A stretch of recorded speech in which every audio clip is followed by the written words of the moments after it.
이 성령님에 대해서 잘 이해하고 여러분들의 마음속에 이런 하나님의 말씀이 자리 잡으면 첫째는 여러분들이 인격적이 돼요. 따라서 인격적 신앙. 그 인격적 신앙이라는 말이 무슨 얘기냐면 반대로 표현하면 도식적 신앙, 도식적인 신앙과 반대예요. 인격적이다 이 말은 다른 말로 표현하면 또 기계적인 신앙, 기계적으로 움직이는 거예요. 기계는 입력해 놓은 대로 만들어 놓은 대로 움직이는 거예요. 그러죠? 융통성이 있어요, 없어요? 없잖아요. 그러니까 인격적이라는 말은 다른 말로 표현하면 자유를 가지고 있는 걸 전제하는 거예요. 기계는 자유가 없어요. 그 기계를 설계하고 제작한 대로만 이제 움직이는 거예요. 이해가 되죠? 그래서 도식적이다 이 말은 뭔 말이냐면 딱 틀이 정해져 있다 이 말을 얘기하는 거거든요. 도식적인 신앙. 그리고 기계적인 신앙. 다른 말로 표현하면 율법적인 신앙. 이게 다 같은 말이에요. 그래서 근데 이제 교회 안에서 이런 것들이 착각을 가져오는 거예요. 어떤 착각을 가져오냐? 내 신앙이 도식적이고 기계적이고 철두철미하게 딱딱 떨어지는 신앙을 하면 신앙이 좋은 줄 아는 그런 착각에 빠져요. 사실은 가장 저급한 건데 그게 가장 저급한 거거든요. 도식적인 기계적인 어떤 자유함이 없는 이런 그 예스 노가 분명한 이런 것들이 언뜻 보면은 교과서 쪽으로 보이고 아주 똑 떨어진 신앙처럼 보여요. 타이트하니까 OX가 분명하고. 그런데 그건 신앙이라고 볼 수도 없어요. 저급 우리가 이제 막 구원받고 아무것도 철 모르는 그런 신앙일 때 도식적일 적에 그 유아적일 때 이게 쓰는 단어이기도 한데 사실은 신앙도 아닌 거예요. 유아적이라고도 볼 수 없어요. 그래서 우리가 이제 오늘 성령에 대해서 이렇게 교제를 하게 될 때 성령으로 이렇게 사는 삶, 신앙생활을 성령으로 해야 되거든요. 그러면 성령으로 한다는 말이 무슨 말이냐면 진짜 자유함 가운데 자유함이 있어요. 자유함. 아까 기계적이지 않은 거예요. 그리고 유연해요. 신앙이 굉장히 유연하고 자유스럽고 자연스러워요. 거기에서 힘과 능력이 나오는 거예요. 그러면 사람들은 막 타이트하고 기계적이고 율법적이고 이렇게 예스나 노냐가 분명하면 그 사람이 신앙이 좋은 줄 알아요. 그건 엉터리예요. 그 교의도 수준이 낮은 거고 그렇게 신앙을 생각하고 있다면 그 개인은 더 말할 것도 없이 저급한 거예요. 저급하다. 그래서 교인은 이런 것을 분별하고 있어야 돼요. 그런데 대부분의 많은 교회들이 그렇게 철두철미하고 똑똑 떨어지는 신앙을 가진 것이 옳은 양. 그게 그리고 상당히 수준 있는 양. 그리고 그런 사람들이 교회 리더십이 되는 거예요. 지도력을 갖게 된다는. 그러니까 그 교회는 더 함정에 빠지는 거예요.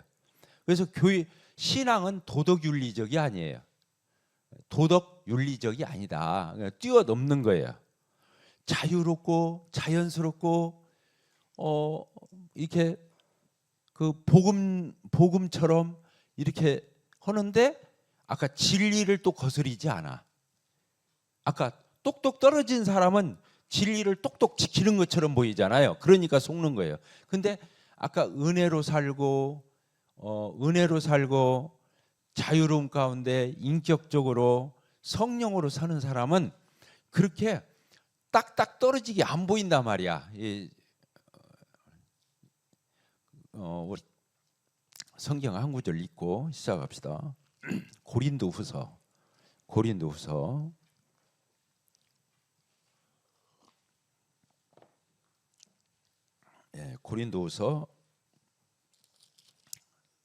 3장 고린도후서 3장 288페이지 신약 성경 17절 같이 한번 읽어봅시다. 시작. 주는 영이시니 주의 영이 계신 곳에는 자유함이 있느니라. 이 주의 영이 성령이에요. 주님의 영, 예수 그리스도의 영. 이게 성령님을 가리키는 거예요. 근데 예수님은 영이신데 주의 영이 계신 곳에는 뭐가 있다고 그랬어요? 자유함이 있는 거예요. 그러니까 신앙이 저급할수록 자유함이 없이 신앙생활하는 거예요. 그 사람 안에 자유함이 없다니까. 그러니까 신앙이 성숙한 사람은 뭐가 있냐면 자유함이 있어요. 자유함. 그것을 다른 말로는 인격을 전제하는 말이에요. 그리고 또 이런 말씀이 있죠. 진리를 알지니 진리가 너희를 어떻게 한다고 그랬어요? 자유케 하는 거예요. 진리를 알아가면 알아갈수록 자유케 되는 거예요. 딱딱 떨어지고 똑똑 떨어지고 예스 노가 분명하고 이렇게 되는 게 아니고 자유하는 거예요. 진리를 알지니 진리가 너희를 어떻게 하리라? 자유케 하리라. 여기 보니까 주의 영이 계신 곳에는 무엇이 있다? 자유함이 있다, 이런 뜻이에요. 이 굉장히 중요한 거예요. 오늘날 많은 기독교가 속고 있어. 이것에 신앙의 이해에 접근이 잘못되어 있는 거예요. 그리고 이 성령으로 살고 이게 성령으로 성화하고 성령으로 구원받고 이게 성령으로 하는 것은 아까 자유함을 전제한다고 그랬잖아요. 그러니까 이게 뭘 얘기하냐면 자유하면 뭘 떠올려야 되냐면은 아들이 떠올라야 돼. 아들. 따릅시다. 아들. 그러니까 종이나 노예나 직원 이게 아니에요. 주인 얘기하는 거고 주인의 아들, 상속자를 얘기하는 개념이에요. 그러니까 우리는 영접하는 자, 예수님을 영접하는 자, 곧 그 이름을 믿는 자들에게는 뭐가 되는? 하나님의 자녀가 되는 권세를 주셨다고. 하나님의 자녀가 되는 거예요. 구원은 하나님의 자녀가 되는 거예요. 자녀가 뭐예요? 자녀의 반대 개념은 노예나 종의 개념이에요. 그 집 머슴. 알겠죠? 어떤 회사를 경영하는데 주인의 그 회사 오너의 아들이냐 그 회사의 직원이냐 이 차이를, 이게 율법적으로 일하는 사람은 직원인 거예요. 종인 거예요. 그 회사의 종. 고용을 해서 페이 주가면서 부려먹는 사람을 종이라고 그러는 거잖아요. 근데 우리는 그런 자들이 아니에요. 우리는 자녀예요. 그래서 아까 그 직원은 어떻게 해야 돼요? 회사의 직원은 남의 그 회사에 이렇게 가서 거기서 열심히 일하고 거기서 맡겨진 직무를 충실히 하는 사람은 첫째 자유가 없어요. 아침 출근 시간 지켜야 돼, 안 지켜야 돼요? 지켜야 돼. 퇴근 시간 지켜야 돼, 안 지켜야 돼? 지켜야 돼. 자기가 맡은 업무 철저히 해야 돼요, 안 해야 돼요? 해야 돼요. 안 하면 봉급을 깎거나 페널티를 적용해서 그 사람에게 불이익을 줘도 할 말이 없는 거예요. 이해가 되죠? 이해가 돼요, 안 돼요? 실컷 이러다가 잠깐 차 한잔 마시느라고 차창가 서성이고 있는데 사장님이 갑자기 들어왔어. 그때 난감하지. 실컷 열심히 이러다가 한숨 돌리려고 차 한잔 믹스커피 타가지고 차창가 서성이면서 눈 피로 좀 풀려고 밖을 쳐다보는데 그때 누가 나타났다고? 사장이 나타난 거야.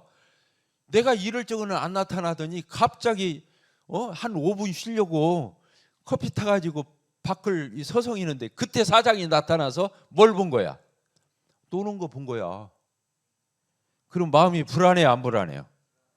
아이고 오늘 정말 운이 없을라니까 열심히 땀 흘리 이럴 적에는 나타나도 않더니 내가 잠깐 해차라고 좀 이렇게 쉬려고 하니까 사장이 나타난 거야. 기가 막히잖아. 근데 아들은 그럴 필요가 있어요, 없어요? 아들은 그럴 필요가 없어요. 이제 유주인 형제가 이제 대학교 그만두고 저 아버지 밑에 들어가서 경영 수업을 할지 내가 그건 모르겠는데 아들은 그게 아니에요. 아들에게는 뭐가 있냐면 자유함이 있는 거예요. 알겠죠? 봉급주야 이루는 사람이 아닌 거예요. 그러니까 율법적으로 이루는 사람은, 율법적으로 주님을 섬기는 사람은 아들이 아닌 거예요. 그러니까 주인이 언제고 어떤 대상이에요? 두려움의 대상이 되는 거예요. 두려움. 그리고 나를 관리 감시, 감독, 관리 이런 사람으로 사장이 보이는 거예요. 그렇죠? 근데 아들은 그럴 필요가 없어요. 왜? 그 회사에서 열심히 해라, 성실하게 해라, 출퇴근 시간 지켜라, 네 업무 똑바로 해라, 그럴 필요 없어. 왜? 그 회사가 누구 회사니까? 지네 아버지 회사이기도 하지만 지 회사잖아. 이해가 돼요? 그러니까 그럴 것이 없는 거예요. 놀라운 얘기를 하는 거예요. 그러니까 우리는 신앙생활을 하나님이 그런 사장이 아니야, 오너가 아니야. 하나님을 뭐라고 불러요? 우리가 하늘에 계신 우리 아버지요, 이렇게 불러. 따라합시다. 하늘에 계신 우리 아버지. 우리 아버지단 말이오. 근데 이 하나님이 전지전능하신 창조주신데 그 하나님을 아버지 이렇게 부를 수 있는 것은 감히 생각할 수도 없어. 피조물인 인간이 아무리 만물의 영장이라 할지라도 피조물이기 때문에 창조주를 향해서 아버지, 이건 그냥 즉사하는 거야. 구약에서는 하나님을 아버지라고 못 부른 거예요. 신약으로 와서 예수님이 죽어주고 부활하시고 우리가 그 예수를 영접하니까 아들처럼 대우하시는 거예요. 그래서 아까 영접하는 자, 그 이름을 믿는 자들에게는 뭐가 된다고요? 하나님의 자녀가 되는 그 영광을 주신 거예요. 권세라고 써 있잖아요. 그런데 여기서 중요한 것이 뭐냐? 하나님을 감히 아버지 이렇게 부를 수 있는 것은 아까 예수님을 영접한 사람에게서만 나올 수 있고, 또 한 가지 중요해요. 성령 받은 사람만 그 말을 할 수 있는 거예요. 따라합시다. 성령 받은 사람만 하나님을 아버지라 부를 수 있다. 왜 그러냐면 성령이 하시는 일이 뭐냐면 우리 안에 오셔가지고 내주하시면서 우리 속에 인치시고 내 안에 거하시면서 무슨 용기를 주시냐면 하나님이 네 아버지야, 하나님이 네 아빠야, 이렇게 깨달음을 주셔. 왜? 너 예수 영접했잖아. 내 안에 들으신 성령님이 이제 하나님이 창조주에 불과한 분이 아니야. 그 하나님이 네 아버지야. 이런 깨달음을 주면서, 이런 용기를 주면서, 이런 담대함을 주면서, 이런 격려를 하시는 분이 누구라고요? 성령이신. 그게 성령에 대해서 모르면 신앙이 자유함이 있을 수가 없어요. 아들과 같이 처세할 수가 없는 거예요. 그러니까 중요해요, 안 중요해요? 중요. 그래서 여러분들, 자, 갈라디아서를 한번 봐봐요. 갈라디아서 4장, 갈라디아서 4장을 보면 이런 말씀이 있죠. 4장 몇 절을 보냐면 2절, 3절, 4장 3절 읽읍시다. 시작. 이와 같이 우리도 어렸을 때 아직 복음을 깨닫고 예수님을 영접하기 전에 율법 아래 있을 때를 하는 얘기예요. 우리도 어렸을 때에는 율법 아래 있을 적에는 이 세상에 무엇 아래 있었어요? 초등학문이 뭐냐면 율법이라고 써놓으세요. 옆에 초등학문, 이게 율법적으로 철저히 살고 타이트하게 살고 빈틈없이 사는 사람은 초등학문 아래 있는 거야. 그게 대단한 수준이 아닌 거야. 근데 오늘날 교회들이 다 속아. 나도 속고 교인들도 다 속아. 형제자매들이 속아. 그래서 그 사람이 막 대단한 무슨 성도인 줄 알아. 그게 아니에요. 첫째 뭘 봐야 하냐면 유연함이 있는지, 자유함이 있는지, 인격이 있는지 아시겠어요? 우리 교회 장로나 집사들이 이런 것들이 안 갖춰지면 그게 리더가 될 수 없는 거예요. 빈틈없고 잘못 없고 하자 없고 그냥 모범생이고 그런 사람 장로 집사 뽑으면 그 교회는 망하는 거야. 망하는 거예요. 어떤 사람을 뽑아야 돼요? 어떤 사람이 장로가 되고 집사가 돼야 하냐? 아까 이렇게 아들과 같은 사람을 장로로 세우고 집사로 세워야 하는 거예요. 그 사람에게는 뭐가 있어요? 하나님과의 친근감. 하나님이 누구니까? 하나님이 내 아버지니까. 따라합시다. 하나님이 우리 아버지, 내 아버지, 공동체의 아버지라고 할 때는 우리야. 하늘에 계신 우리 아버지여, 이름이 거룩히 여김을 받으시오며 나라가 임하옵시며 뜻이 하늘에서 이루어진 것처럼 이 땅에서 이루어지다. 이렇게 돼 있잖아요. 하늘에 계신 우리 아버지요, 나의 아버지. 그래서 이 갈라디아서 4장을 이렇게 보면 그렇게 돼 있잖아요. 내가 아직 율법 아래에서 복음을 못 깨닫고 있을 적기를 뭐라고 하냐면 이 세상에 초등학문 아래 있었다, 이렇게 표현하는 거예요. 근데 내가 복음 듣고 예수님을 영접했어. 그러면 성령 받는 거잖아요. 그래요, 안 그래요? 예수 믿고 구원받으면 뭘 받아요? 성령 받아요. 성령을 받자마자 성령님이 내 안에서 무슨 일을 하신다고요? 내가 하나님의 자녀인 것을, 하나님의 아들인 것을 내 안에서 증거해 주는 거예요. 또 예수 영접했어? 예수님 믿었어? 그러면 네가 하나님 자녀야. 하나님 아들이야. 하나님 네 아버지야. 이것부터 가르쳐 주는 게 성령인 거야. 이게 성령이 그 다음 절에 써 있잖아요. 뭐라고 써 있어요? 5절. 4절. 때가 참에 하나님이 그 아들 예수님을 보내사 여자에게서 나게 율법 아래 나게 하신 것은 율법 아래서 아직 복음을 못 깨닫고 신음하는 사람들을 풀어주고, 속량 풀어주고, 우리로 뭘 얻게 하려고? 아들의 명분을 얻게 하려 하십니다. 아들이 되는 거예요. 예수님을 믿으면 아들이 되는 거예요. 그러면서 뭐라고 써 있어요? 그 다음 절 시작. 너희가 아들이므로 하나님이 그 아들의 영을, 그 성령을 우리 마음 가운데 보내사 하나님 아버지를 뭐라고 부르게 했어요? 아빠, 아버지 부르게 하셨느니라. 이렇게 돼 있는 거예요. 그러니까 성경이 이렇게 쉽고 단순한 거예요. 여러분들이 이렇게 성경 보여 안 보여? 안 보일 수 있어요. 그러니까 해석을 해주는 거예요. 성경이 어려운 게 아니에요. 내 안에 성령이 계시면 옆에서 가르쳐 줄 필요도 없다고 그래요. 다 안다는 거예요. 사실은 여기 써 있잖아요.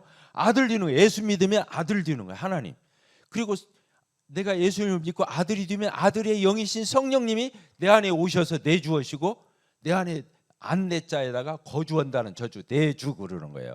내 안에 내주어시면서 안 떠나시면서 내 안에 어떤 증거를 주시하면 네가 하나님 자녀야. 하나님 아들이야. 네가 상속자야. 그 말. 하나님 아버지 것은 다 네 거야 이 뜻이에요. 상속자가 그것 아니에요? 그래 아니에요. 여기서 다른 말로는 유업을 이을 자 이렇게 써 있어. 그리고 하나님이 누구라고요? 아버지. 따라서 아버지. 아버지. 하나님 아버지인 거예요. 그러니까 하나님과의 더 이상 가까워질래야 가까워질 수 없는 그 친밀한 사이를 나타내는 단어가 자녀라는 말, 아들이라는 말, 하나님의 아버지라는 말이 그 뜻인 거예요. 그래서 성경은 여기서부터 시작하는 거예요. 내가 뭐다? 하나님의 아들이다. 내가 하나님의 상속자다. 하나님이 내 아빠야, 내 아버지야, 우리 아버지야. 이것부터 시작 않는 신앙은 제로인 거예요. 성경 안 나고 볼 수가 없는 거예요. 아무리 뭐 그 사람이 성경 구절 많이 암송하고 모임 생활 오래 하고 다 필요 없어요. 그거 모르면 제로인 거예요. 그러니까 아버지가 친해요, 안 친해요? 아버지는 어머니보다 사실은 더 친한 거예요. 엄마가 나를 낳았어도 엄마 성씨를 안 붙여준다니까. 엄마가 낳는데 10달을 품고 있다가 낳는데도 엄마 성씨를 안 붙여준다니까. 누구 성씨 갖다 붙여줘요? 그 아버지, 그 애비의 성씨를 갖다 붙여주는 거야, 아들에게. 그러니까 아들이라는 단어는 엄마는 뭐라고 해야 돼? 좀 다정다감하고 뭐 이런 것이 있을 수 있죠. 그러나 친밀하면 아버지와 친밀한 거예요. 그래서 저 공자 맹자 하던 사람들도 그거 알았던가 봐. 부자 유친. 그래서 그 상강오륜에 있는 거예요. 아버지와 자녀는 어떤 사이라고요? 친밀한 사이. 그러면 친밀하면 아무렇게나 막 해도 된다는 그런 얘기를 하는 거예요? 자, 여러분들 아버지 있어요, 없어요? 있죠. 때로 아버지가 더 이상 가까울 수 없을 만큼 친밀해요. 그렇다 해서 그 아버지 앞에서 함부로 할 수 있어요, 없어요? 뭔가 아버지는 조금 무겁고, 뭔가 아버지는 조금 어때요? 버릇없이 하면 안 될 것 같고, 뭔가 아버지는 함부로 대하면 안 되고, 그런 거 있어요, 없어요? 그러니까 하나님의 아들이 되고 하나님이 내 아버지가 됐다 해서 방종하듯이 멋대로 살면 그건 신앙의 또 초보도 못 깨달은 거야. 이해가 되죠? 자유함이 있는데 자유함으로 방종해 가지 않는 거예요. 이게 신앙의 건전한 이해를 얘기하는 거예요. 근데 이런 거 하나를 이해를 못 하니까 신앙을 다 도식적으로 하는, 기계적으로 하는 거예요. X, OX로 하는 거예요. yes, no로 하는 거예요. 근데 그게 모범되게 하는 사람은 자기가 모범된 줄 알아. 한마디로 그건 신앙도 못 가진 사람이야. 신앙이 혹시 거듭났다면 그건 가장 유치한 수준의 저급한 신앙을 가진 사람이에요. 신앙이 진짜 수준이 있으려면 하나님과의 어떤 마음을 가져야 한다고요? 친밀함. 우리 아버지, 우리 아버지, 내 아버지, 친밀함. 근데 함부로 하지 않는 거룩한 사랑. 따라합시다. 거룩한 사랑. 그래서 성경에서 나오는 사랑이라는 단어 앞에는 반드시 거룩이라는 말을 넣어야 하는 거예요. 수식어를. 따라서 거룩한 사랑. 하나님이 나 사랑하니까 내가 아무리 멋대로 해도 하나님 내버려 둘 거야. 이런 바보 같은 신앙이 어디가 있어? 그 앞에 뭐가 있다고요? 거룩. 거룩이 뭐예요? 거룩이 뭐야? 하나님 나 사랑해서 자기 독생자를 주실 만큼 나 사랑했지만 그 사랑을 아는 내가 함부로 살지 않는 그 거룩함이 스며 있는 사랑을 우리가 받은 거예요. 그러니까 신앙을 바로 이해한 사람은 율법주의에도 얽매이지 않지만 방종주의에는 더 이상 더더욱이 매이지 않는 게 거룩한 사랑을 이해한 사람의 태도인 거예요. 이해가 되죠? 그래서 우리 옹골 성천교회가 앞으로 나날이 횟수가 더하고 우리 교회가 이렇게 연수가 더하고 성숙할수록 그런 믿음을 가져야 우리 옹골 성천교회가 제대로 가는 거다. 그게 제대로 가는 거야. 한 걸음 한 걸음 교회가. 자, 어렵습니까? 쉽습니까? 크게 얘기해. 쉽죠. 신앙은 쉽게 만들어 놓은 거예요. 그러니까 사람들은 신앙이 어려울 거라고 생각하는 거예요. 마귀가 우리 인간의 이성이 그렇게 만들어. 하나님을 믿고 구원받고 천당 가는데 우리가 하늘 닿게 노력해도 갈똥말똥하다고 생각하는 게 인간들인 거예요. 그러니까 다 행위로 간다고 생각하는 거야. 이해가 돼요? 근데 구원이 쉬워요, 안 쉬워요? 대답 드립니다. 구원이 쉬워요, 안 쉬워요? 내가 노력해서 가는 게 아니야. 내 행위로 가는 게 아니에요. 내가 양심이 똑바로 천국 가는 게 아니에요. 우리가 아무도 스스로는 못 가니까 하나님이 대신 해준 거예요. 그러니까 쉬운 거예요. 그러니까 어떻게 하면 되는 거예요? 내 구원을 이루어 놓으신 그 예수님을 영접하면 믿으면 그냥 믿음으로 의롭다함을 얻는 게 구원인 거예요. 신앙이 이렇게 쉬운 거예요. 구원받은 이후에도 우리의 삶이 그와 같은 거예요. 우리가 구원받았어도 신부는 아들이고 신부는 자녀고 신부는 성도인데 똑바로 살 수 있는 능력이 우리에게 있어요, 없어요? 없어요. 그러니까 누구를 보내주셨어? 구원 받자마자 예수님 영접하자마자 성령을 보내줘가지고 우리 속에 계시게 한 거예요. 속에. 왜? 그 성령님을 따라서 살으라고. 그래서 갈라디아서 5장 몇 절이에요? 한번 봅시다. 갈라디아서 5장 몇 절이에요? 5장 16절 같이 읽읍시다. 내가 이르노니 너희는 성령을 따라 행하라. 구원은 어떻게 해야 구원받고? 예수를 믿어라. 성화는 어떻게 하라고? 성령을 따라가. 이렇게 써 있는 거예요. 쉬워요, 안 쉬워요? 그런데 뭐 이렇게 성화가 어렵냐고. 이거 신경들 많이 쓰고 생각들 많이 하니까 다 엉켜버린 거야. 사실은 그런 게 아니에요. 구원은 예수 믿으면 끝나고 성화, 우리가 예수님이 닮아가는 이런 삶의 변화는 어떻게 하면 되는 거예요? 성령 따라가면 되는 거예요. 내 안에 계신 성령님이 허자는 대로 그냥 오는 거예요. 내가 힘써서 오는 게 아니에요. 자, 이해가 됐어요? 성화 따릅시다. 구원도 쉽고 성화도 쉽다. 하나님이 그렇게 만들어 놨어요. 근데 우리는 대부분 복음이 안 트인 사람은 구원같이 어려운 것이 없어. 아무리 자기가 하늘 닦아 해도 마음을 놓을 수가 없거든. 안 되는 거예요. 성화도 똑같은 거예요. 성화도 누구 따라가면 되냐면 내 안에 계신 성령님 따라가면 돼요. 여기 써 있죠. 갈라디아서 5장 16절에 써 있잖아요. 너희는 뭘 따라 행하라? 성령을 따라 행하라. 이게 뭔 얘기냐면 이게 이런 의미가 있어요. 자, 성령을 따라 행하라. 성령을 따라 뭐라고요? 행하라. 행하라 이렇게 돼 있잖아요. 성령을 따라, 이 따라라는 말이 뭔 말이냐면 행하는 거예요. 행함으로 나타나지만 내가 한 것처럼, 예수님도 내가 믿은 것처럼 됐지만 사실 하나님 믿게 한 것처럼 내가 성령을 따라서 행했죠. 이거 내가 한 거 아니에요. 알겠죠? 왜? 성령을 따라서 했기 때문에 이렇게 되는 거예요. 그러니까 성령을 따라라는 말은 첫째 뭐냐면 성령님의 지시를 따라서 성령님이 이렇게 하자, 이건 안 돼, 이렇게 해야 돼. 이렇게 성령님이 내 안에서 인격적으로 알려준다니까.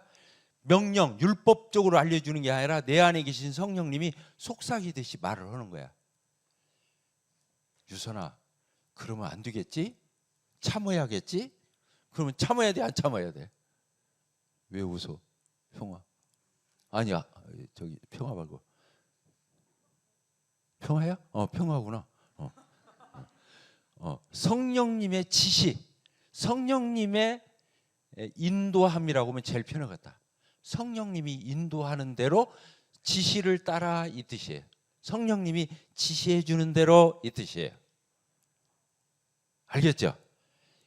저 율법책에 써 있는 막 십계명이나 율법에서는 막 명령조로 너 지켜, 너 행하라, 하지 말아라, 이렇게 율법이 명령하는 것처럼 하는 게 아니라 내 안에 오신 성령님이 엄마가 아기한테 타이르듯이 너 신호등 앞에서는 꼭 서서 신호등 확인해야 돼. 그리고 신호등이 파란불, 녹색불이 들어오면 손 들고 걸어가야 돼. 자, 엄마가 아침에 학교 가는 아이 불러서 얘기해요, 안 해요? 하잖아요. 근데 그렇게 말하는 게 아니라 성령님이 내 안에서 내 마음의 귀에다가 말을 해주는 거예요. 너 교회 질서를 지켜야겠지? 오버하면 안 되겠지? 뭔 말 알겠지? 이렇게 성령님이 나한테 얘기해 주는 거예요. 그러면 내가 어떻게 해야 돼요? 어떻게 해야 돼요? 예, 그렇게 할게요. 뭔지 알겠죠?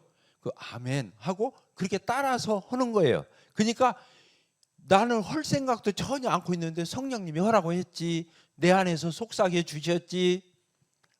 또 나한테 그럴 수 있는 뭘 주냐면 성령님이 인도함만 주는 게 아니라 성령님이 주시는 힘으로. 뭐라고요? 성령님이 주시는 그 힘으로 하는 거예요. 그 힘으로 이렇게 하는 거예요. 성령님의 인도함, 성령님이 주시는 그 힘을 따라 하는 거예요. 그러니까 내가 그렇게 근데요 저는 참기 힘들어요. 저 어렵네요. 그냥 제 주장대로 제 마음대로 하고 싶어요. 근데 성령님이 뭐라고 그래? 그러면 안 되잖아. 너 하나님 아버지 너 나 탄식하게 할 거야? 너 근심시킬 거야? 대화식으로는 율법을 해! 안 하면 너는 끝장 이렇게 되는 것이 율법인데 성령님은 내 마음의 양심의 귀에다가 알려주시는 거예요. 이렇게 저렇게. 하나님 힘들어요. 못 오겠어요. 그러면 성령님이 또 알려주시는 거예요. 너 그러면 안 되잖아. 너 구속의 은혜 입었잖아. 하나님을 아버지라 부르잖아. 너 하나님을 또 입은 사랑과 은혜를 생각해봐. 그리고 너는 지금 못 온다고 하는 게 맞아. 그러나 내가 너한테 이렇게 인도하면서 너한테 주시는 그 힘을 의지해서 해봐. 뭔 말인지 알겠어요? 예찬이 형제 아시겠어요? 네. 성령님이 그렇게 말한다. 내가 힘 줄게 한번 해봐. 내가 힘을 줄 테니까 한번 해봐. 이렇게 말하는 것을 성령님이 주시는 힘으로 하는 거예요. 교회의 모든 봉사를 그렇게 해야 하는 거예요. 교회에서 이루어지는 모든 봉사, 이 물 떠오는 것조차도 그렇게 떠와야 되는 거예요. 내가 오늘 청년부 말씀 드렸는데 내가 물 떠다 줬어. 이러면 안 되는 거예요. 어떻게 해야 돼요? 나는 생각지도 못했는데 어떻게 내가 물 떠다 놓을 생각을 했지? 그게 누가 주신 생각이야? 성령님이 이렇게 인도해 주신 거예요. 그리고 내가 다른 청년들이 다 보는데 내가 이거 갖다 놓으면 또 나를 의식할란가? 이거 어떻게 이게 막 의식이 되잖아. 용기가 안 나. 근데 성령님이 뭐 나쁜 일을 하는 거냐? 말씀 전했는데 물 좀 떠다는 게 뭐 그렇게 어려워? 해, 괜찮아. 성령님이 주시는 그 힘으로 물 떠다 놔야 하는 거예요. 알겠죠? 그러니까 그 사람이 자리 놓고도 이렇게 물 떠다 놓은 사람이 나는 막 오늘 물 떠다 줬어. 나는 역시 대단해. 이렇게 하는 게 아니야. 성령님이 인도하고 성령님이 알려주시고 성령님이 주시는 그 힘으로 했기 때문에 모든 영광을 누구에게 돌리는 거예요? 하나님께 돌리는 거예요. 그러니까 그 사람은 교회 안에서 아무리 많은 봉사를 해도 자기 의에 빠지지 않는 거야. 중요해요, 안 중요해요? 아니면 해도 문제야. 하면 목에 딱 힘부터 들어가는 거예요. 나는 11조 하고 나는 아침마다 큐티하고 말씀 읽고 기도하고 나는 집회 참석 탁탁 하고 이렇게 생각하니까 자기가 최고 교과서적이고 자기가 최고 오라, 자기 오름을 딱 갖고 있어. 웬만한 사람 보면은 아이 또 오늘도 또 늦었구만 수요 집회. 뭔 말 알겠어요? 다른 사람을 그냥 쉽게 이게 본능적으로 판단해. 다른 사람을 손가락질하고 다른 사람을 판단하고 자기하고 비교하고 이런 것이 본능적으로 하게 돼 있다. 그건 크리스찬도 아닌 거야. 더러운 더티 크리스찬인 거야. 다른 사람하고 나하고 비교하고 자기가 모범생인 척하고 다른 사람 손가락질하고 판단하고 나는 그래도 괜찮은 거 같고 이런 그리스도인이 무슨 아름다움이 어디가 있어요? 향기가 그게 있냐 말이야. 이해가 돼야 안 돼요? 그러니까 그리스도인은 뭘 따라 살아야 돼요? 성령을 따라 살아야 하는 거예요. 아까 갈라디아서 5장 16절에 그렇게 써 있어요, 안 써 있어요? 너희는 성령을 따라 행하라. 그리하면 육체의 욕심을 이루지 아니하리라. 율법적으로 거기에 매여서 종로로 덜 때처럼 뭐 하고 않고 그런 것에 매여 가지고 하고 않고 이런 데서 자유함을 얻어서 그런 삶을 살아내게 돼 있다는 거예요. 굉장히 중요한 거예요. 그러니까 우리는 뭘로 구원받고? 성령으로 구원받고. 복음을 깨닫게 하신 분이 성령이에요.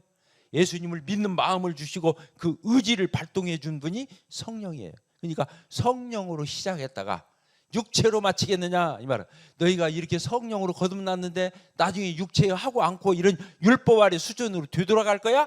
이렇게 써 있는 거예요. 따라서 성령으로 시작했다가 육체로 마치겠느냐 이게 그 뜻이에요. 복음으로 시작했다가 율법으로도 끝낼 거야 이런 뜻이란 말이에요.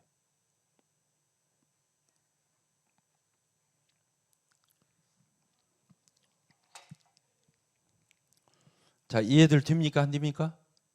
지금 우리 청년부에서 잠깐 하는 말씀이지만 이건 기독교의 획을 긋는 거예요. 이렇게 안 하면 기독교가 아닌 거예요. 이해가 되죠? 기독교란 말이 이걸 얘기하는 거. 복음, 예수님을 믿어서 구원받는다. 이거 물론 복음이지만 여기까지 가야 복음인 거예요. 성령을 따라서 살지 않으면 복음이 아닌 거예요. 다시.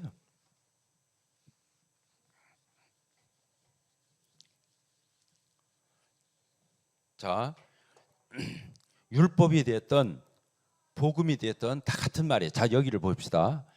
많은 사람들은 뭘로 하나님 앞에 의롭다함을 얻고 구원받으려고 어떻게 살려고? 율법을 지켜서 살려고 그래요. 그게 도덕 윤리예요.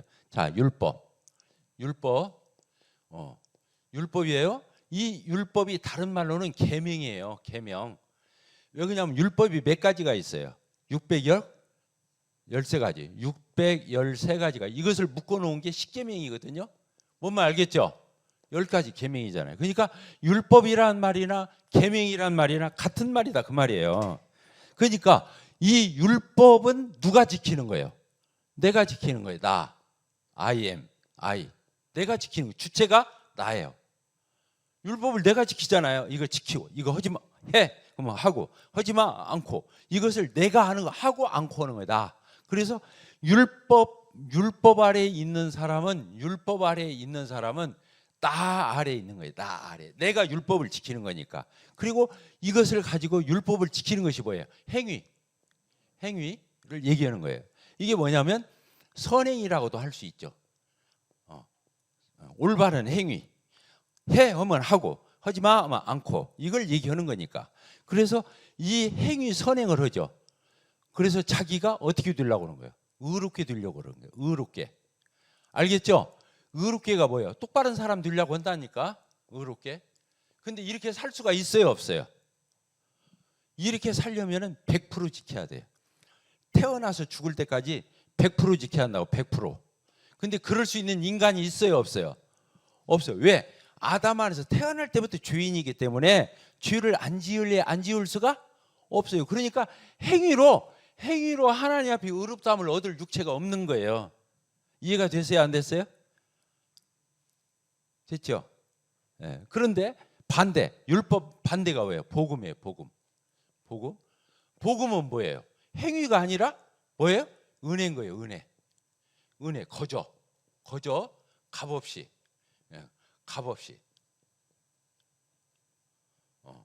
그러니까 은혜와 행위는 이게 반대 개념인 거예요. 반대 개념. 복음은 다 이루었다야. 다 이루었다. 따릅시다. 다 이루었다. 예수님이 내 대신 다 했다 그 말이에요. 다 이루었다. 여기는 하라 하지 마라 이것이 율법이잖아요. 하라 하지 마라. 근데 하라도 이루고 하지 마라도 누가 이루었다? 다 예수님이 이루었다 그 말이에요. 그러니까 내가 할 일이 있어요, 없어요? 그래서 행위로 구원받는 게 아닌 거예요. 행위로 받는 게 아닌 거예요. 은혜로 거저받는 거예요. 이해가 되죠? 그러니까 내가 아니라 누구예요? 예수.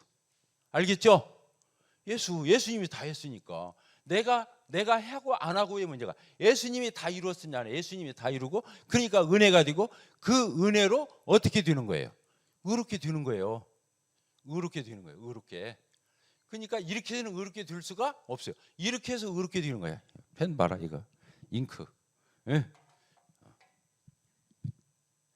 자, 이해가 됐어요, 안 됐어요? 그런데 여기에서 이제 중요한 게 있죠. 뭐냐면 성화도 똑같다는 거예요. 성화도. 성화는 어떻게 하는 거예요? 성화는 내가 하는 게 아니에요. 성화는 어떻게, 이것은 이제 구원을 얘기한다면, 칭의를 얘기하는 거라면, 성화는 어떻게 하는 거예요? 복음은 똑같은 거예요. 여기 성령님이 들어오는 거예요. 성령님이 다 이끄시는 거예요. 이끄신다. 다 이끌으시는 거예요. 예수님은 다 이뤘다고, 성령님이 다 이루신 거예요. 이게 다 이끄셔. 그리고 힘도 주시고. 그래서 내가 성령을 따라 성령님만 뒤쫓아가면 어떻게 되는 거예요? 하나님의 뜻대로 살게 되는 거예요. 성령을 따라서 살면은 하나님의 뜻대로 살아간다. 이렇게 되는 거예요. 이것도 어떻게? 은혜로. 왜 그러냐면 성령을 따라 했기 때문에 은혜로 되는 거예요. 구원만 은혜로 되는 게 아닌 거예요. 자, 이해가 되셨어요? 유선자님 이해가 됐어요? 자, 중요해요, 안 중요해요? 그러니까 구원만 은혜가 아닌 거예요. 성도들의 매일매일의 삶도 은혜로 살아가야 하는 거예요. 그러니까 예수님이 부른 거예요. 수고하고 무거운 짐진 자들아 다 내게로 와라. 하고 않고 가지고 스트레스 받으면서 행위, 선행 이런 걸로 해가지고 하나님 앞에 똑바로 서보려고 하는, 그렇게 노력하는 사람들아 다 이리 와. 내가 너희를 어떻게 한다? 쉬게 하리라. 내가 너희들 쉬게 해줄게. 쉬게 해줄게. 구원만 얘기하는 게 아니에요. 기독교가 구원만 그렇다고 생각하는 거예요. 성화는 내가 반절은 내가 해야 한다고 생각하는 거예요. 성령이 반절하시고 내가 반절 거기에 반응하면서 따라간다고 생각하니까 하나님이 반절, 내가 반절 협력해서 성화된다 이렇게 생각해요. 그건 반기독교적인 거예요. 그런 법이 어디가 있어? 중요하죠. 그러니까 성화가 우리가 이렇게 매일매일 하나님을 섬기는 삶이 있잖아요. 집회 참석, 또 연보 드리는 생활, 또 교회에서 각 부서에서 섬기고 봉사하는 생활, 또 교회 안에 여러 일들이 있잖아요. 전도도 해야 되고 여러 가지 일을 할 적에 다 이렇게 해야 하는 거예요. 이렇게 해야 하는 거예요. 근데 우리가 어떤 생각이 드냐면 아까도 얘기했잖아요. 어떤 성도가 수요일 날 빠졌어. 그럼 어떻게 생각합니까? 수요 집회도 빠졌네. 당장 나는 나왔는데. 이러면 이 사람은 성령을 따라 사는 사람이 아니에요. 벌써 뭐부터 오는 거예요? 손가락질부터 오는 거예요. 비교부터 오는 거예요. 알겠죠? 그리고 판단하는 거예요. 그 사람을 판단하는 거예요. 그 사람 상처 주고 나는 인격적으로 나는 삐뚤어지고 그 사람은 상처를 입고. 이게 교회는 그렇게 되는 데가 아닌 거예요. 그러니까 판단을 할 일이 아니라 분별하는 건 상관이 없어요. 저 지체가 연약하구나. 아직 영적으로 다 못 자랐구나. 지금 굉장히 고난 가운데, 어려움 가운데, 연약한 가운데 있는 것 같다. 그러니까 저 지체를 위해서 기도해야지, 끌어줘야지, 격려해줘야지, 이렇게 생각을 하는데 우리는 판단부터 하고 비교부터 하고 내 우월주의부터 가고 도덕 교과서적인 그런 우월의식에서 교회가 공동체가 그렇게 되면 안 되는 거예요. 그러니까 시기한 사람이 다른 사람보다 우월의식을 가지고 시기를 한 사람이 먼저 망가지는 거예요. 왜? 하나님의 자녀다운 품성이 아니기 때문에. 그 사람만 그 판단을 받는 사람만 어려워지는 게 아니라 먼저 누가 망가지냐면 내가부터 망가지는 거예요. 왜? 내가 하나님 자녀다운 그런 마음씨가 그게 아니잖아. 자, 이해가 됐죠? 그래서 판단과 분별은 달라요. 따라합시다. 판단은 그 사람을 정죄해서 그 사람을 망가지게 하고 그 사람을 해롭게 하죠. 분별은 그 사람을 살리는 거예요. 이해가 되세요? 그러니까 성도는 무엇을 해야 돼요? 판단을 할 일이 아니라 분별을 해서 그 사람을 위해서 기도해주고 그 사람을 끌어주고 그 사람을 품어주고 안아주고 이렇게 할 수 있는 그런 공동체로 우리 교회가 가야 하는 거예요. 자, 이해가 되셨죠? 그래서 다른 사람하고 나하고 비교하면 돼야 한대요. 그때부터 끝나는 거예요. 그때부터 내가 망가지기 시작하는 거예요. 예수님을 오래 섬겨놓고 진짜는 향기를 다 잃는 거야. 예수님을 오래 섬겨놓고 신선함도 잊어먹고 그 따뜻함도 잊어먹고 그 부드러움도 잊어먹고 유연함도 잊어먹고 예수를 오래 섬기면 섬길수록 고고한 척하고 자기는 뭐나 뒷 척하고 교회에서 다른 사람 쉽게 깔보고 판단하고 손가락질하고 그럼 끝장난 거예요. 그 교회 공동체는 세워져 갈 수가 없는 거예요. 껍데기로 볼 때만 그럴듯한 거지. 자,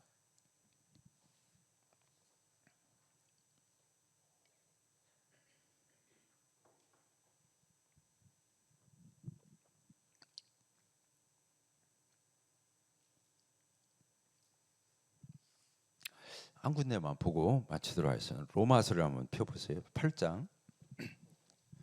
로마서 8장. 이제 성령님을 대표적으로 잘 드러내고 있다 이렇게 보여져요. 로마서 8장을 이렇게 보면 아까 하나님 아버지를 아빠 아버지 이렇게 부르경 8장 15절에 써 있죠. 아까 갈라디아서에서도 봤는데 로마서에서도 똑같이 써 있잖아요. 그래요, 안 그래요? 그러죠? 그리고 성령님이 또 하시는 일이 뭐냐면 26절이에요. 26절 같이 한번 읽어봅시다. 시작. 이와 같이 성령도 우리의 연약함을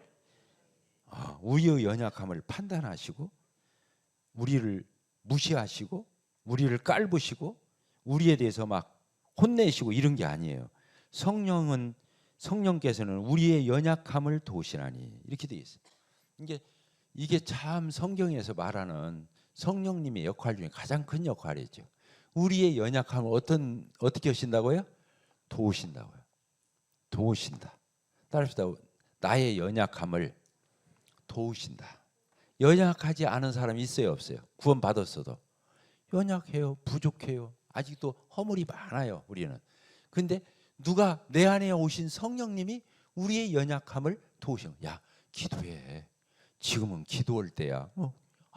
그래 맞아. 내가 왜 이렇게 낙심하고 콧받치고 이러고 있지? 기도해야겠다. 성령을 따라서 순종하는 거예요. 이해가 되죠? 그게 착한 마음인 거예요. 성령님이 하자는 대로 잘 따라주는 성향. 이거 안 하면 이건 하면 안 되겠잖아. 그러면 안 할게요. 근데 저는 힘이 없네요. 내가 힘 줄게. 한번 해봐. 이게 성령님을 따라 성령님에게 내 사이클을 맞추고 그 경향을 따라서 살려고 하는 태도, 이것을 선하다, 착하다 그런 거예요. 도덕 윤리적으로 착한 걸 얘기하는 게 아니에요. 하나님의 의도대로 하나님의 어떠함대로 그 물결을 타려고 하는 그 마음 태도를 가리키는 거예요. 그래서 연약함을 도우시는 거예요. 성령님은 우리의 뭘 도우신다고요? 연약함을 도우시는 거예요. 그래서 우리가 하나님의 성품을 닮으면 다른 사람의 연약함을 판단하고 손가락질하고 나하고 비교해서 내가 우월의식 갖고 그 사람 함부로 대하고 이러면은 그건 성도로서의 의미가 없어요. 의미가 없어요. 그러니까 우리는 어떻게 한다고요? 우리의 연약함을 도우시는 그 성령님을 의지해서 그 연약함에서 이렇게 성령님 의지해서 일어나야 되는 거예요. 힘을 내야 되는 거예요. 격려를 입어야 되는 거예요. 이해가 되죠? 그러니까 성령님이 그렇게 우리 안에서 어떻게 역사하신다고요? 인격적으로. 따라합시다. 인격적으로. 율법적으로 하지 마 이렇게 하시는 게 아니라 내 안에 귀에다 속삭이는 엄마처럼 보혜사니까. 마치 엄마의 품과 같은 거예요. 보혜사라는 말이. 우리를 보호하시고 은혜 베푸시고 가르쳐 주시고 이렇게 하시는 역할을 성령이 하시는 거예요. 감사해요, 안 감사해요? 그게 신앙생활이 스트레스가 될 이유가 있어요, 없어요? 신앙생활은 모범생 되는 과정이 아니에요. 그건 유대교예요, 유대교. 기독교 아니에요. 기독교는 모범생이 되어가는 과정이 아니라고. 하나님의 자녀로서의 품위를 이루어가고 그 성품을 닮아가고 그리고 하나님의 영광을 구하면서 하나님과의 친밀함을 유지하면서 자유로움을 가지고 그러면서 하나님의 뜻을 성취해 가는 그런 과정을 얘기하는 거예요. 신앙이 뭐냐? 신앙은 즐거움이고 친밀함이고 신앙은 뭐예요? 하나님이 정말로 좋으신 분이라고 하는 것을 다시 확인하고 또 확인하고 또 확인하는 과정을. 그러니까 그리스도 안에서 사는 사람, 성령을 통해서 사는 사람은 특징이 있어요. 딱딱해지지 않아요. 신앙이. 따라합시다. 신앙이 딱딱해지지 않는다. 왜? 건조해지지 않으니까. 건조해져야 물기가 마르면 흙만 먼지만 나고 푸석푸석하고 딱딱은 그런 것이 되는 거예요. 그런데 습기가 있는 사람은 그렇지 않은 거예요. 알겠죠? 그래서 신앙을 본질적으로 잘 해석하는 사람은 잘 웃고 따라서 잘 웃는다. 또 용서하고 아량을 베풀고 다른 사람을 섬김으로써 기쁨을 누리고 하나님의 성품을 담고 하나님을 쫓아가는 사람들의 그런 경향성을 얘기하는 거예요. 이해가 되시죠? 그래서 여기 보니까 성령이 26절 이와 같이 성령도 우리의 연약함을 도우시나 우리는 마땅히 기도할 바를 알지 못하고 마음이 꽉 막혀 있을 때 오직 성령이 말할 수 없는 탄식으로 우리를 위해서 대신 기도도 해줘. 따라서 성령님이 내 대신 기도해 준다. 놀랍잖아요. 나를 판단하고 정죄하고 나한테 이따위 저따위 하실 성령이 아니시란 말이야. 나의 연약함을 도우시고 말할 수 없는 그런 탄식으로 나를 긍휼히 여기면서 나를 안타깝게 생각하면서 나를 이렇게 도우시는 분이 누구시라고요? 성령이시라는 거예요. 성령으로 충만하게 사는 사람은 그래서 유연함이 있고 유연함이 있는 거예요. 알겠죠? 아까 주의 영이 계신 곳에는 뭐가 있으니까? 자유함이 있으니까. 자유함이 방종으로 가는 자유가 아니고 거룩한 사랑을 받은 자유이기 때문에 유연함, 자연스러움 이런 것이 없는 거예요. 위선 이런 것은 율법에서 나오는 거예요. 딱딱함, 막 자기는 막 추상같이 뭘 잘 지켜서 똑 떨어진 사람인 것처럼 하는 이런 위선, 바리새주의 이런 거 있을 수가 없는 거예요. 교회는 그런 데가 아니다. 아시겠죠? 답시다. 교회는 이렇게 성령을 가진 사람들이 모이는 공동체다. 성령의 공동체. 이런 개개인이 모여서 교회라는 성령의 공동체가 된 거예요. 그래서 지금 우리가 다 똑부러지고 다 옳은 건 아니지만 그 방향을 향해서 같이 가는 거예요. 같이 가는 거예요. 그래서 개인도 아름다워지고 교회도 아름다워지는 거예요. 아시겠죠? 교회가 제일 무서운 것은 모범생주의예요. 예수님이 그렇게 극도의 단어를 안 썼어. 근데 바리새인들 자기들은 똑부러지게 살고 율법 잘 지키고 막 그렇게 한다고 생각하면서 다른 사람 앞에서 거드름이나 피우고 속에 꽉 자기 의가 차 있는 사람 예수님이 독사의 새끼라. 가장 흉악한 단어를 그런 사람에게 쓴 거예요. 우리 교회는 그런 교회가 돼서는 안 된다. 예. 한마디 쉬고 마치도록 하겠습니다. 우리 하겠습니다. 신앙은 간단해요. 믿음으로 우리가 구원받죠. 어렵다 말했잖아요. 그리고 사는 거 뭘로 산다 했지? 의인은 뭘로 산다고요? 믿음으로 의인이 돼요. 의인은 또 뭘로 살아요? 믿음으로 사는 거예요. 자, 복음으로 구원받고 복음으로 사는 거예요. 은혜로 구원받고 은혜로 사는 거예요. 성령으로 구원받고 뭘로 살아요? 다 같은 말이에요. 믿음으로 믿음에. 알겠죠? 또 은혜에서 은혜로, 또 아까 성령에서 성령으로. 구원도 그렇고 성도의 삶도 그렇고 똑같다니까 이게.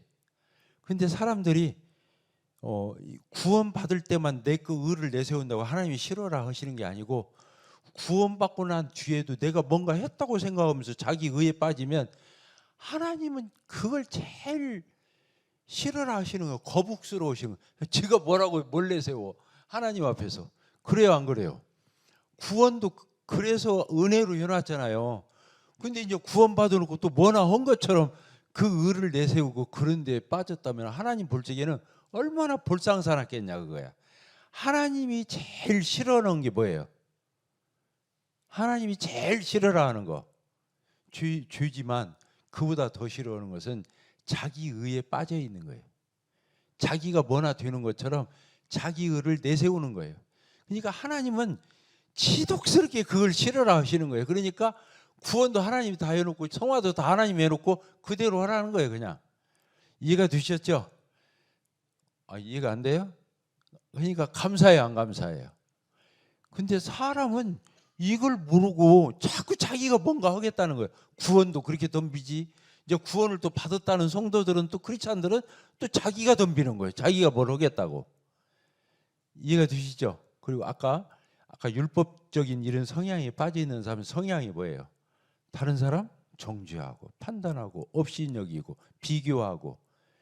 그게 얼마나 망가진 모습이에요. 따뜻하다 망가졌다 찌그러드는 모습이에요. 그러니까 내가 그런 다른 성도를 그렇게 보고 그렇게 손가락질하고 그렇게 하잖아요. 시기하고 그러잖아요. 그러면 이미 내가 망가져서 내가 나를 짜증내는 거예요. 내 모습이 망가지면 내가 좋아요 안 좋아요? 이제 그만합시다. 못 알아듣는 것 같아서 그래요. 내 자신이 스스로 망가진 모습을, 내가 주님을 지금까지 이렇게 섬겨왔잖아요. 얼마나 많은 성도들 영혼들을 상대했겠어요. 근데 내가 제일 두려운 것은 뭐냐? 성도들 살피고 이렇게 하면서 성도들 판단하고 손가락질하고 성도들 가지고 이렇게 저렇게 하면서 내가 망가지지 않으려고 노력했어요. 이해가 돼요? 누가 제일 손해요? 실컷 주님 섬겨놓고 누가 손해요? 내가 망가지면 내가 손해지 뭐. 내가 주님 앞에서 주님 모습 가지고 주님 마음에 그 넉넉한 마음이 내게서 사라지고 그렇게 딱딱해지고 푸석푸석해지면 내가 주님 섬긴 것이 무슨 의미가 있어요? 이해가 되죠? 아이고, 자 그만합시다. 기도하고 마칩시다. 하나님 아버지 감사합니다. 하나님은 저희들을 지으시고 저희들의 체질을 아시옵나이다. 저희들 스스로는 할 수 있는 것이 아무것도 없습니다. 하나님이 그런 깨우침도 주시고 또 그렇게 할 수 있는 힘도 주시고 저희들을 기다려 주시고 회복시켜 주시고 다시 일으켜 주시고 저희들을 품어 주시고 안아 주시고 담아내시기에 오늘날 저희가 있습니다. 하나님 앞에 저희들 자신을 내세울 자가 어디 있겠는지요. 참으로 모든 것에 저희들을 배려하시고 저희들을 인정하시고 저희들을 도우시는 하나님을 감사 찬송 올립니다. 우리 사랑하는 청년들의 생애를 통해서 그리스도의 모습이 드러나고 하나님의 향기가 드러나고 참으로 복되고 아름다운 그런 주의 사람들 되게 하여 주시기를 기도합니다. 예수 그리스도의 이름으로 기도하옵나이다. 아멘. 수고드렸습니다.